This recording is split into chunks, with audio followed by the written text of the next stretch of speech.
rezultatin ka qenë i pritshëm për ty, kush befasoi? Po, thëmë të drejtën befasi s'kishte. Të zgjedhje ishte diçka e pritur,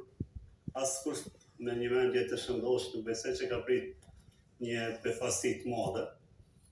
Befasia pak ndodhi që ra vendosja për një përqindje, mirë po befasia më e këndshme në thojza është që populli e bojkotoi mas të madhe këtë proces zgjedhor, si pasojë e monotonisë së zgjedhjeve, sepse kjo klasë politike po tregohet e paaftë për me bo zgjidhje, dhe në vend se me bo zgjidhje, po bojnë zgjedhje. Ma lehtë po i vjen klasës politike të bojnë zgjedhje çdo 5-6 muaj, se sa të bojnë një zgjidhje. E këto mos e zgjedhje të tyre që po i bojnë, po na çojnë në zgjedhje që po vlerësojnë me miliona. Po mendoj që këto zgjedhje prodhojnë rezultate të tjera dhe siç pretendonte në një farë forme Partia e Lëvizjeve Vendosi që doli e para mja qit pike, sepse kërkonte 60% pakte. Po pikën se qëtën, me të në presja akoma, sepse si shpo shifet pikë s'karan për me qit pikë, se tek e fundit, edhe me pa qit pikën, si rruan në omën, të kishin pasi stabilitet institucional, sepse me vendosja që kemi thonë shpesher nuk po është e gatshëm me bo kompromise, edhe me këto zgjedhje frika është që prap nuk do ketë zgjedhje. Inshallah nuk shkojmë prap në zgjedhje në 8 orë nëndor që është po parashije,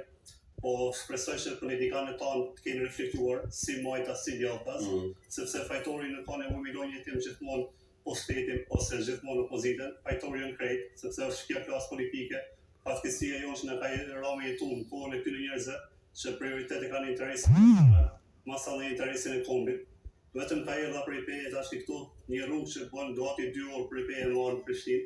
një rrugë që s'më thonë në debatin e fundit që ka nisë që 18 vite dhe akoma nuk është gati të kryer,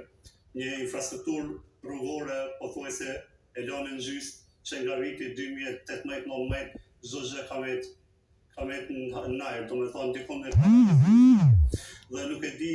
edhe Gjakova, ishin në dy Gjakova sari, binta Gjakovar për marrë për Prishtinë, asaj rrugës të shkatrumet, pothuajse,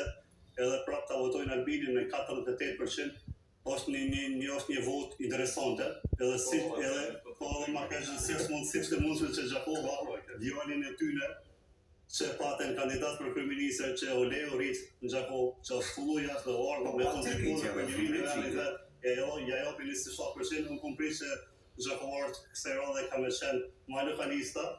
se këto dhe lokalista edhe nacionalista, por kësaj radhe nuk e dëshmon do një mishgërim me qytetin tim Tingës, sepse nuk reflektun që duhet, natyrisht është bindje